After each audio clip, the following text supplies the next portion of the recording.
So I'm having a bit of a sort out today. I've been going through some of my old radios, some of the handhelds, in particular the Bofengs and my 16 channel radios. I've been servicing them, tidying them up. I've had a few out alone and I've had a few return back a bit dirty. So I've had to give things a bit of a clean. And it's given me a bit of time just to have a look at kind of what I've been storing really. It's surprising how quickly you kind of gather radios. I've had these for years. This is an old Zastone 828, 16 channel UHF. Not to forget the old faithful 888s in various different forms, as well as the 5Rs and the various variants. I seem to have just collected them. I mean, this particular one was one of the first ones I had. And I remember that because you can tell by the blue screen it's one of the older ones, and I've got the extended battery. Now, unfortunately, with this battery, you can't plug in a charger. With some of them, they've got like little ports where you can plug in external chargers, but with this one you can't. But I've got various drop-in chargers. That one is for the, I think that's for this one. But then I look at the retivices, which I think have taken over Bofengs. They seem a lot more, they're becoming a lot more popular, retivis. It certainly is. I use the 16 channels UHF. These are a bit more powerful. Claim to be 10 watts, I'm not really sure. But they work really well. Nice and clear, feel good. Programmable VHF UHF. My old Bofeng. This used to be my go-to radio, the GT3WP.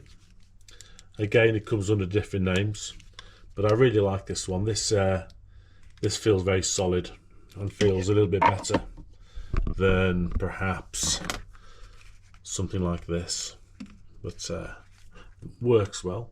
In fact, on tests that I've done, out of all the handhelds so far, not including the retivices, this Radio Oddity radio scored best in quality over range. So that's a good one. Bofeng, another one, feels a bit cheap. In fact, it's incredibly cheap. It comes apart at the sides. It doesn't perform all that well, but it's still made the grade. CBs, never forget. Box up handhelds there, and network radio.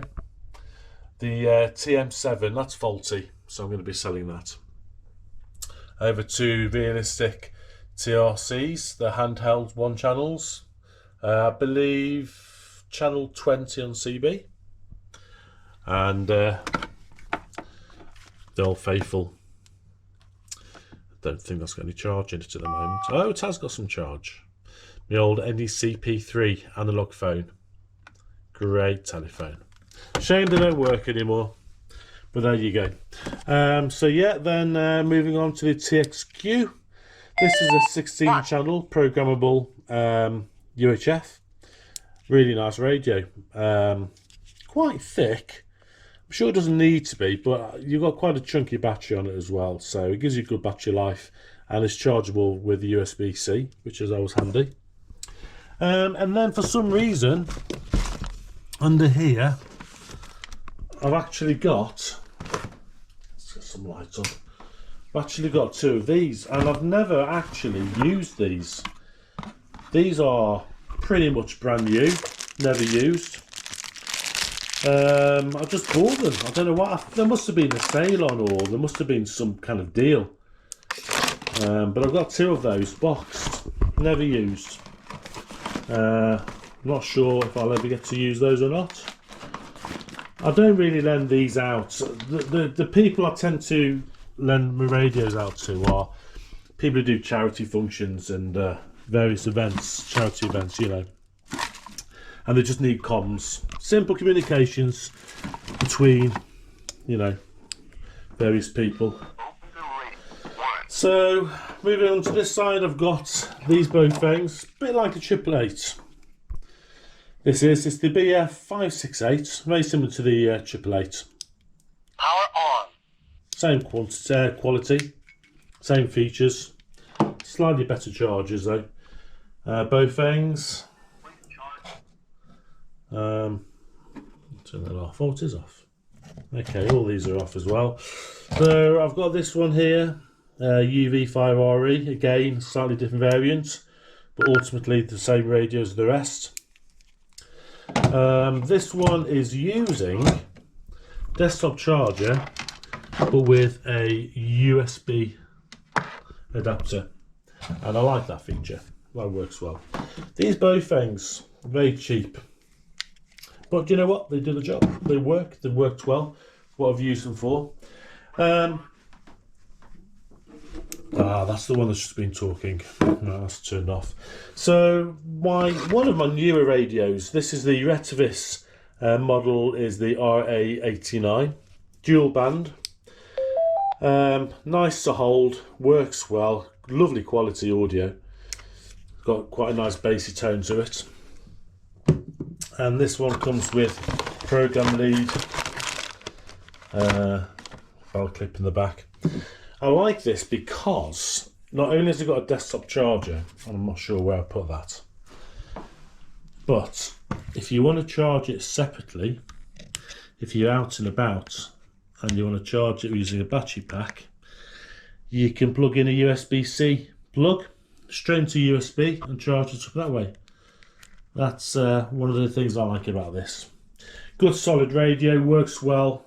I think it's got an element of water resistance to it as well, and chargeable with USB. So the very, very handy feature. So that's a good radio. So I'm going to be having a bit of a play programming those. I think I'm going to be setting these up. I'm not sure what I program these to. These are digital, the DMR as well. So I've got various things just programmed in.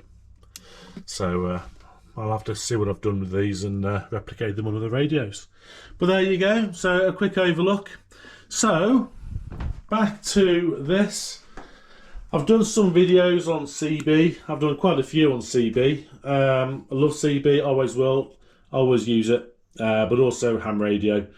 I don't want to give that up. So I'm going to get this programmed up and start using it. So I'll probably do a few reviews on this.